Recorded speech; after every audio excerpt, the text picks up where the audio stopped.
चरित अति पावन, मधुर सरस अरु अति मन भावन।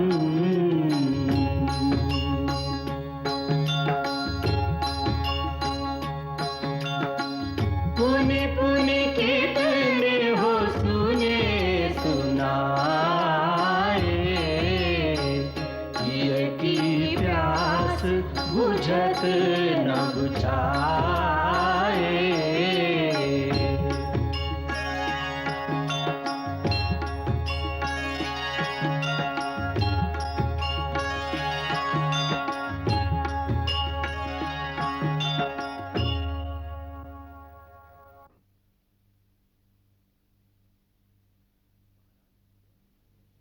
महाराज की जय हो।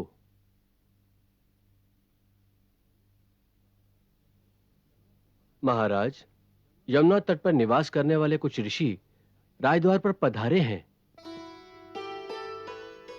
उनके अगवा महर्षि भार्गव के पुत्र महामुनि च्यवन ने प्रार्थना की है कि उन्हें आपके दर्शनों की आज्ञा प्रदान की जाए। लक्ष्मण जी, तुम स्वयं जाकर महर्षि च्यवन और उनके साथियों का स्वागत करो और पूर्ण अतिथि सत्कार के साथ उन्हें यहां ले आओ। जो आज्ञा।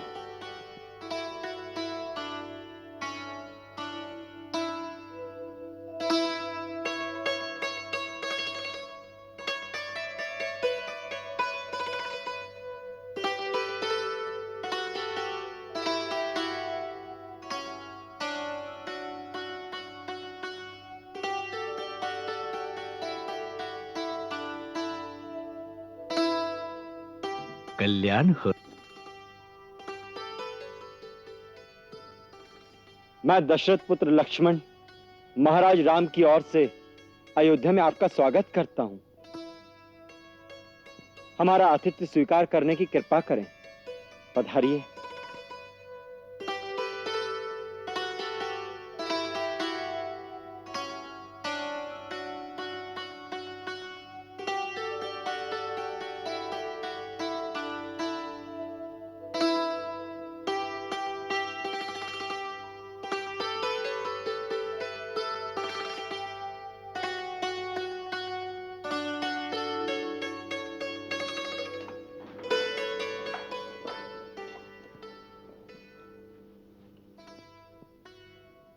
मैं दशरथ पुत्र राम महर्षि च्यवन के श्री चरणों में प्रणाम करता हूं।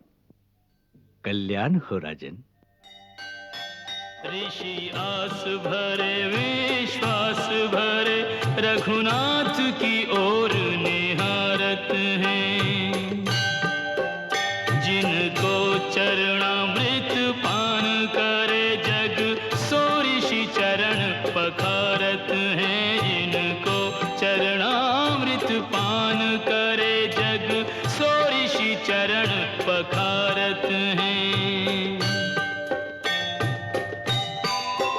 रघुवंशी की यही आन सदा शरणागत को भय टारत है, जीवन हारे सर्वस हारे पर देकर वचन न हारत है, जीवन हारे सर्वस हारे पर देकर वचन न हारत है।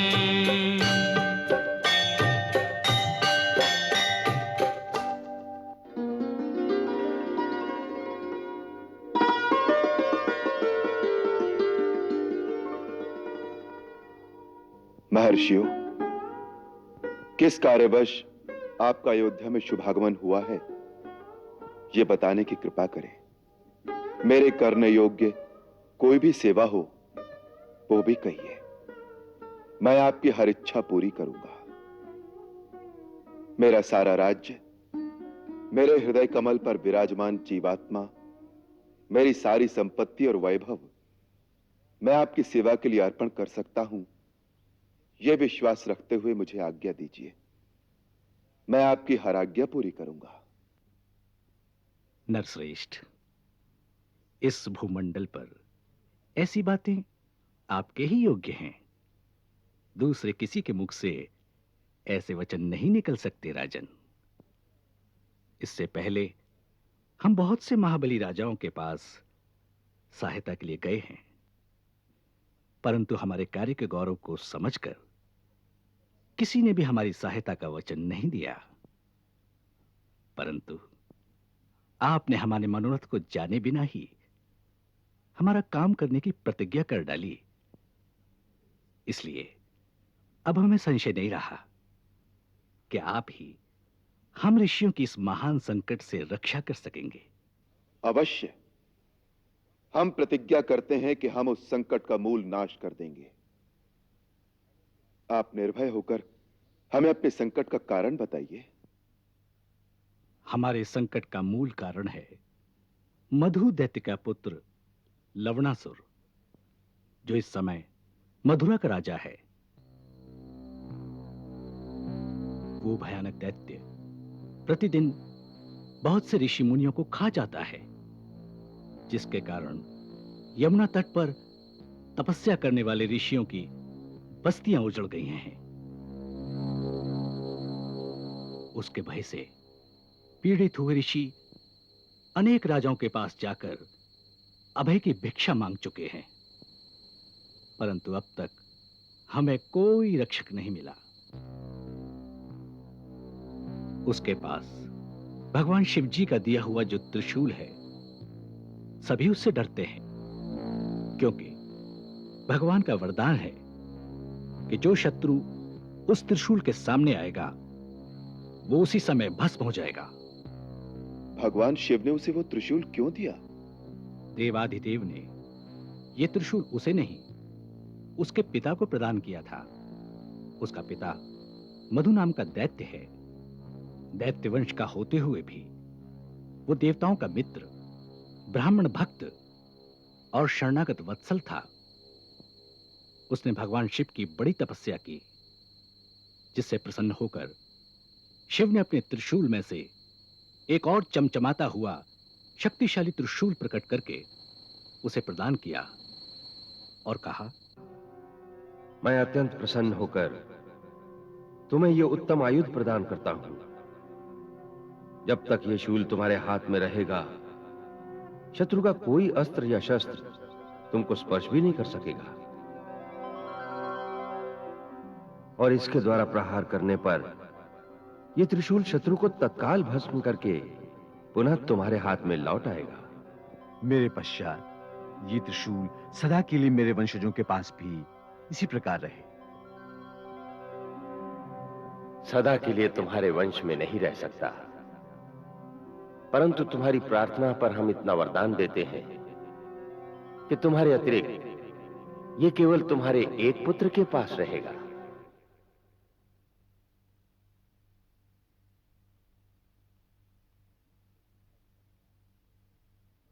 तत्पश्चात मधुदैत्य ने मधुरा में अपना राज्य स्थापित किया। उसका पुत्र लवण बड़े भयंकर स्वभाव वाला निकला और दुष्ट प्रकृति का। ऐसे महापापी पुत्र को प्राप्त करके मधुदैत्य अत्यंत दुखी हुआ और अंत में वो अपना राज्य छोड़कर स्वयं समुद्र में रहने के लिए चला गया।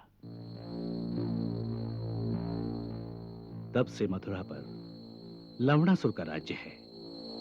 उसके अत्याचारों से चारों ओर हाहाकार मचा हुआ है, परंतु उस दिव्य त्रिशूल के भय से कोई उससे टक्कर लेने का साहस नहीं करता। इसलिए हे राम, हम आपकी शरण में आए हैं, परंतु हम ये भी कहते हैं कि वचन देने से पहले ये सोच लें कि लवणासुर से टक्कर लेना अपने प्राणों को दांव पर लगाना है। रघुवंशी शरणागत की रक्षा के लिए अपने प्राणों की आहुति देने से भी संकोच नहीं करते ऋषिवर। अब आप निश्चिंत हो जाइए। हमें केवल यह देखना है कि रघुवंश के राजकुमारों में से कौन ये बीड़ा उठाता है, कौन अपने प्राण दांव पर लगाता है। महाराज, आप जिसकी ओर भी संकेत करें, वही आपकी आज्ञा पालन को अपना सौभाग्य समझेगा। महाराज, निर्णय लेने से पहले मेरी एक प्रार्थना अवश्य सुन लें। कहो। आज तक मुझे आपकी सेवा का कोई अवसर नहीं मिला। लक्ष्मण भैया ने 14 वर्ष आपके साथ वनवास काटा और भरत भैया ने अयोध्या में रहते हुए भी वैसे ही वनवास के कष्ट सहे, उसी प्रकार फल मूल खा के रहे जैसे वो आपके पास वन में ही हो। मुझे छोटा समझकर कभी कोई सेवा नहीं दी गई, परंतु अब यदि मेरे होते बड़े भाइयों को उस दैत्य से लड़ने भेजा गया तो ये मेरे साथ अन्याय होगा। अब के युद्ध में जाने की मेरी बारी है। हम बड़े भाइयों के होते हुए तुम्हें उस राक्षस से युद्ध करने की क्या आवश्यकता है? सुना नहीं, वहां प्राणों का संकट है।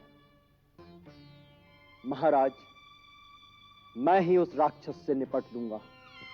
नहीं महाराज, मैंने पहले मांग की है। मुझे अवसर न दिया गया तो ऐसा लगेगा कि महाराज को मेरी वीरता पर संदेह है। मृत्यु का भय दिखाकर मेरा अपमान न करो भैया। महाराज राम, भरत और लक्ष्मण का छोटा भाई लवणासुर तो क्या, स्वयं काल से भी नहीं डर सकता। महाराज, मेरी प्रार्थना स्वीकार करें।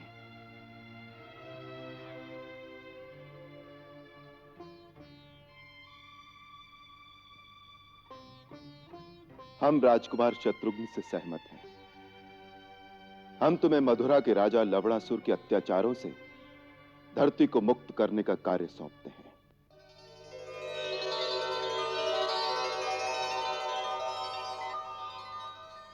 आर्य सुमंत्र, सेना को तैयारी की आज्ञा दी जाए। जो आज्ञा। हम आज इसी समय राजकुमार शत्रुघ्न को मथुरा का राजा घोषित करते हैं। उनके राज्याभिषेक की भी तैयारी की जाए। राज्याभिषेक?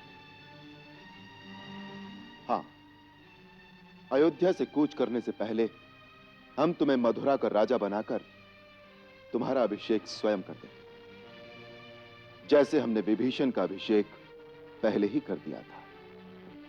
महाराज, इस अभिषेक को स्वीकार करने में मुझे अधर्म जान पड़ता है। बड़े भाइयों के होते हुए छोटे का अभिषेक कैसे किया जा सकता है? बड़े भैया भरत की बात को काटकर मैं बीच में बोल पड़ा। कदाचित आप इसके लिए मुझे दंड तो नहीं दे रहे?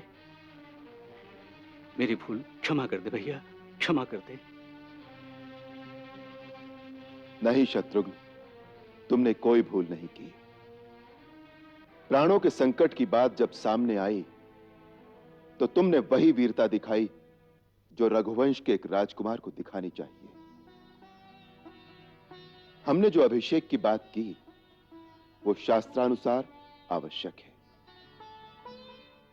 जब कोई किसी राजा के वंश का समूल नाश कर देता है तो उसकी राजधानी में दूसरे राजा को स्थापित करना उसका धर्म हो जाता है। अन्यथा वो राज्य, वो देश आरक्षित और अव्यवस्थित हो जाता है। उस देश में अराजकता फैल जाती है।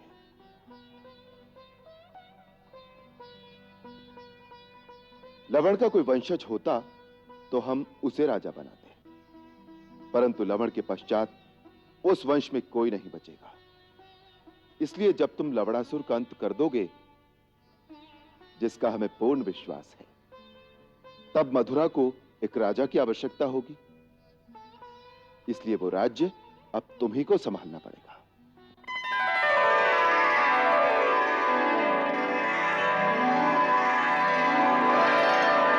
राज तिलक लघु भ्रात को नाथ करत निज हाथ। मंगल रिधि रघुनाथ के हृदय न हर्ष समान।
आओ शत्रु।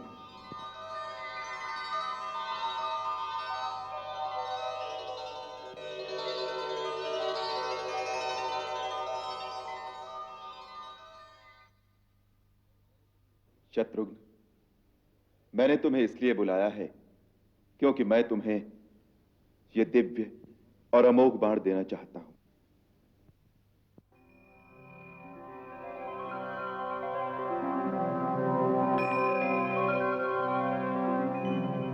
इस दिव्य, उत्तम और अमोघ बाण की रचना पिछले प्रलय काल में भगवान विष्णु ने इसलिए की थी क्योंकि उन्हें दो महाबली दैत्यों मधु और कैटभ का संहार करना था।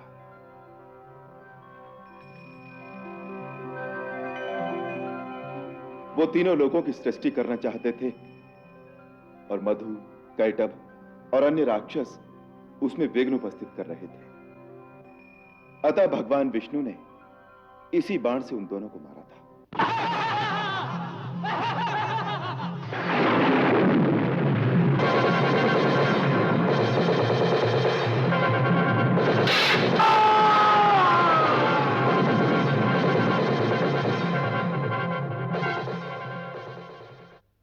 मैं ये अस्त्र तुम्हें इसलिए दे रहा हूं क्योंकि परम शक्तिशाली लवणासुर का वध करने के लिए कदाचित तुम्हें इसकी आवश्यकता पड़ सकती है। परंतु मेरी एक बात स्मरण रखना, जब अत्यंत आवश्यक हो, अर्थात तुम्हारे सामने जीवन और मरण का प्रश्न आ जाए, तभी इसका प्रयोग करना। यह अस्त्र अत्यंत भयंकर है। इसके प्रयोग से असंख्य प्राणियों के नष्ट होने का भय रहता है। तभी मैंने रावण का वध करने के लिए भी इसका प्रयोग नहीं किया था। शत्रुघ्न, शास्त्र कहता है वीर को उतनी ही शक्ति का प्रयोग करना चाहिए जितनी परम आवश्यक हो। अब यह दिव्य और अमोघ बाण मेरे आशीर्वाद के साथ ग्रहण करो।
मंगल भवन अमंगल हारी, प्रभु सुदशरथ अजिर बिहारी।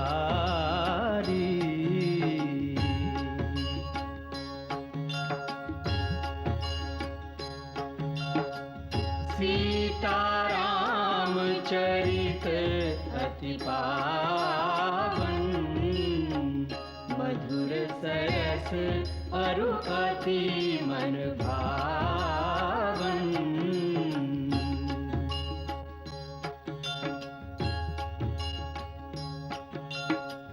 पुनि पुनि कितने हो सुने सुनाए,